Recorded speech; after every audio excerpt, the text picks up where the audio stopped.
पंजाब पाकिस्तान की सियासत का मरकज़ बना हुआ है। इमरान खान इलेक्शन कमीशन पर बरस रहे हैं और वो बरस इसलिए रहे हैं कि उनको लगता है कि इलेक्शन कमीशन जो है वो गैर जानिबदार नहीं है।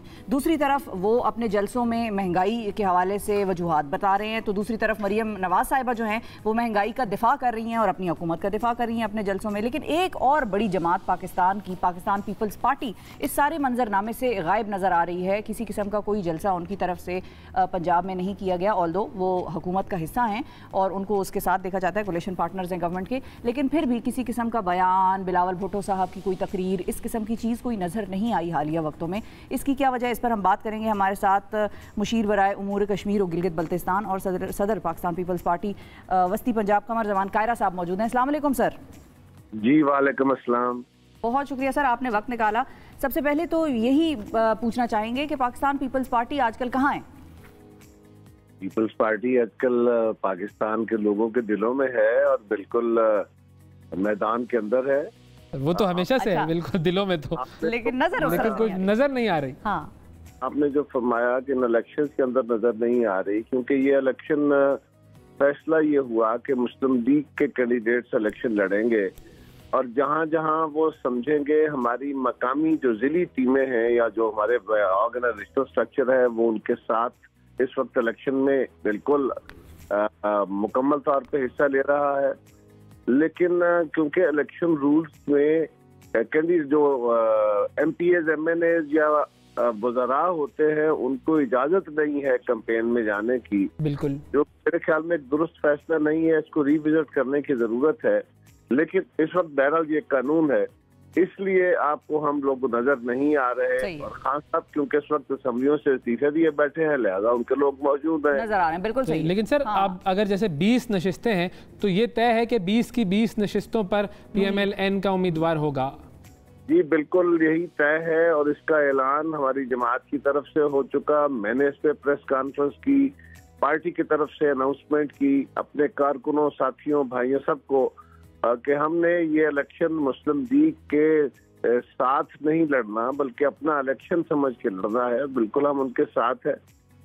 सही है। अच्छा कायरा साहब, ये भी बताइए कि क्योंकि आपने कहा कि वज़रा वगैरह अभी फ़िलहाल रूल्स के मुताबिक इलेक्शन कैंपेन में किसी ओहदे के साथ पार्टिसिपेट नहीं कर सकते, लेकिन ये रिपोर्टें आ रही हैं कि डेवलपमेंट फंड्स जो हैं उनको रिपेयर्स और मेंटेनेंस की मद में इस्तेमाल किया जा रहा है पंजाब में वोटर्स को इन्फ्लुएंस करने के लिए, तो इस पर आप क्या कहेंगे?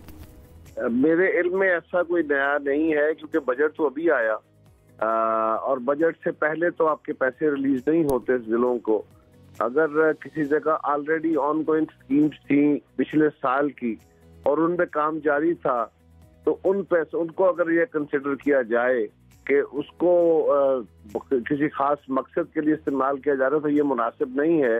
क्योंकि मुख्तलिफ अजला को जो पैसे पिछले बजट में इस हुकूमत ने आते ही दिए थे उनकी यूटिलाइजेशन तो होनी है, और फिर आपके इल्म है कि 30 जून तक अगर फंड यूटिलाइज नहीं होते तो वो सरेंडर हो जाते हैं। लिहाजा वो भी शायद पैसे लगे हों, मुझे पता नहीं है एग्जैक्टली, लिहाजा मैं तो जनरल साहब को जवाब दे सकता हूं। ठीक है। अच्छा, लेकिन अगर आप उस खबर की तरफ चले जाएं कि जिसके अंदर 100 यूनिट इस्तेमाल करने वालों के लिए मुफ्त बिजली का ऐलान किया गया था, फिर उस हवाले से इलेक्शन कमीशन में भी मामला अब चल रहे हैं, तो इस तरह के ऐलानात क्या इन्फ्लुएंस करने के ज़िम्मे में आते हैं या नहीं? देखिए, गुजारिश ये है, अगर तो वो किसी स्पेसिफिक जिले में, किसी स्पेसिफिक हलके के लिए, किसी मोहल्ले के लिए, किसी आबादी के लिए ऐलान हो तो बिल्कुल उसके ज़िम्मे में आएगा। लेकिन अगर जनरलाइज्ड ऐलान है पूरे सूबे के लिए जो 12 करोड़ का है, तो आप उसको चंद हलकों के लोगों के लिए कैसे उसको कंसिडर कर सकते हैं कि ये सिर्फ उनके लिए है? ऐसा बिल्कुल नहीं।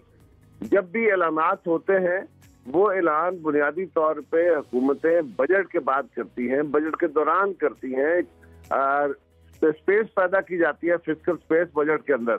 और ये जो ऐलान किया गया बिजली की बचत का, ये पुअरेस्ट ऑफ द पुअर उनके लिए है, और इसके लिए बजट में ऑलरेडी प्रोविजन रखी गई थी पंजाब के बजट में, और वो बजट बहरहाल इन इलेक्शंस के शुरू होने से पहले बजट बुक्स जो थी वो प्रिंट हो चुकी थी। अगर आप देखना चाहें तो देख सकते हैं। बिल्कुल ठीक है। अच्छा, एक और सवाल है कायरा साहब कि जो आजकल सर्वेज आ रहे हैं उसमें तहरीक इंसाफ जो है वो आगे नजर आ रही है सबसे। आपको क्या लगता है पंजाब के इलेक्शंस में पाकिस्तान मुस्लिम लीग नवाज कितनी सीटें ले लेगी और पीटीआई के पास कितनी होंगी? एंड कीपिंग इन व्यू के इस वक्त हमजा शहबाज साहब के ऊपर ये बातें भी की जा रही हैं, जाहिर है वो पीटीआई वाले ही करेंगे कि उनकी तरफ से बहुत ज़्यादा मैनेज किया जा रहा है चीज़ों को, मशीनरी इस्तेमाल की जा रही है। देखिए ये इल्जाम तो बहरहाल लगते रहते हैं जी। कमिट है, अगर उसके ऊपर इल्जाम नहीं लगाएंगे तो कर शिकस्त की सूरत में पीटीआई वाले क्या कहेंगे? वो अपना एक पहले से बयानिया बना रहे हैं, लेकिन मैं समझ रहा हूँ कि इस वक्त यकीनन लोगों की जिंदगी में मुश्किलें आई हैं। हमारे जो फैसले थे, जो पाकिस्तान की जरूरत थी, जो पाकिस्तान के इस वक्त माली हालात थे, उनको आगे बढ़ाने के लिए वो तल्ख और मुश्किल फैसले करना जरूरी थे जो किए गए। उसके नतीजे में कुछ लोगों की नाराजगी भी है, लेकिन इसके बावजूद यू विल सी इंशाल्लाह कि ये जो इस वक्त हमारा इत्तेहाद है ये एक बहुत बड़ी तादाद में, यानी 90% के करीब कम अज कम, अगर 100% ना भी हो तो 90% के करीब सीटें जीतेगा।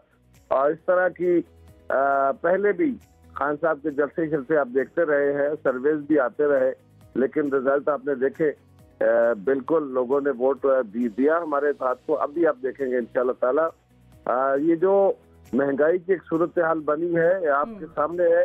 सिंध के अंदर जो पहला फेज लोकल बॉडी का हुआ इस महंगाई के तूफान के बाद ही हुआ, लेकिन लोगों ने उसको समझ लिया कि हाँ ये एक मजबूरी के तहत किया गया फैसला है, हुकूमत ने खुशी से नहीं किया। ये भी एक हौसला था। नून लीग वाले कुछ ऐसे लोग हैं जिस तरह से सेनेटर आसिफ किरमानी साहब और एक दो लोग और हैं जो ज्यादा नहीं समझ रहे इन फैसलों को। वो कहते हैं तलखियां जरा ज्यादा ही कर दी हैं इन्होंने, और पिछली हुकूमत भी मैनेज कर रही थी, आपको भी बेहतर मैनेज करना चाहिए था, ये तो जरा ज्यादा ही मुश्किल की तरफ चले गए। नून लीग वाले अपने लोग कह रहे हैं। कौन चाहेगा कि वो मैनेज ना करे? कौन चाहेगा कि वो पाकिस्तान के लोगों की जिंदगी में मुश्किलें भरे? किसी की ये ख्वाहिश नहीं होती। वो मेरे मुखालफ भी हो तो उनकी ख्वाहिश ये नहीं होगी। मिसमैनेज करना या मिसमैनेज हो जाना और बात है। तो जो फैसले किए गए हैं वो यकीनन मजबूरी और मुश्किल में किए गए हैं और कोई रास्ता नहीं था, लेकिन इसके बावजूद दोस्तों की अपनी अपनी राय होती है, उनकी अपनी राय। बिल्कुल सही। और फाइनली सर आखिर में जाते जाते एक और चीज़ भी पूछना चाहूँगा, सहाफ़ियों के हवाले से आप देख रहे हैं आजकल खबर भी चल रही है, बहुत ज़्यादा जो है वो शोर हो रहा है इमरान रियाज खान साहब, उनकी गिरफ्तारी और फिर उसके बाद एक अदालत से दूसरी अदालत, दूसरी से तीसरी और तीसरी से चौथी अदालत में उनका ले जाना, इस तरह के मामला। चूँकि आप इन्फॉर्मेशन को भी देखते रहें, क्या आप कहेंगे कि ये जो हो रहा है वो क्या हो रहा है? मतलब हमें तो समझ में नहीं आ रहा। देखिए ये कानून पिछली हुकूमत के दौर में बनाया गया, मैं समझता हूँ इसको रैशनलाइज करने की जरूरत है। ज़बान बंदियां तो नहीं होनी चाहिए, लेकिन हमें अपने अल्फाज इस्तेमाल करते हुए, हमें अपना ये हक, तनकीद का हक इस्तेमाल करते हुए बहरहाल एतदाल, एक मुनासिब रवैया जो है वो जरूरी है। इस वक्त आजकल हमारा सोशल मीडिया तमाम हदें फांग चुका है। आज़ादी इज़हार राय बिलाशुबा हक है, लेकिन मेरी आज़ादी और आपकी आज़ादी के दरमियान मेरी और आपकी नाक आती है, तो बिल्कुल आती है। उस तक लिमिट रखनी चाहिए। अगर आप मेरे किरदार को बिल्कुल डिमोलिश करना चाहें तो ये मुनासिब नहीं होगा। सजा भी तो कोई नहीं हो रही ना, साबित भी तो कुछ नहीं हो रहा। हर अदालत उनसे कह रही है कि जी हमारे तो दायरे इख्तियार में नहीं है। एक शहर से दूसरे शहर, दूसरे शहर से तीसरे शहर, मेरा ख्याल है वो पाकिस्तान टूर करवा रहे हैं उनको। मैं इस पे इतना ही कह सकता हूँ जी जितना मैंने गुजारिश कर ली है। ठीक है। लेकिन आपके ख्याल में, क्योंकि आपने साथ एक और बात भी की कि ये हुकूमत जो है पिछली हुकूमत के उसमें कानून बना था तो इसको ख़त्म होना चाहिए। अब एक तरफ आप कह रहे हैं इस कानून को ख़त्म होना चाहिए, दूसरी तरफ आपने एक इसी जुमले में ये भी कहा कि ऑनलाइन जो है वो बिल्कुल मादर पिदर आज़ादी है, कोई किसी की भी नाक को हिट कर ले और कहे आज़ादी ये राय है। तो ये दोनों में बैलेंस नहीं होना चाहिए, कवानीन होने चाहिए लेकिन उनको मिसयूज़ नहीं होना चाहिए। इस तरह तो फिर 420 का कानून और 302 का कानून भी मिसयूज़ होता है। मैंने तो यही कहा जी कि इसके अंदर एक तवाज़ुन एतदाल होना चाहिए, खत्म होने का मैंने नहीं कहा। अच्छा, मैंने यही कहा बैलेंस चाहिए। बिल्कुल ठीक है। बिल्कुल ठीक है। बहुत शुक्रिया अदा करेंगे जी। हमारे साथ कमर ज़मान कायरा साहब मौजूद थे।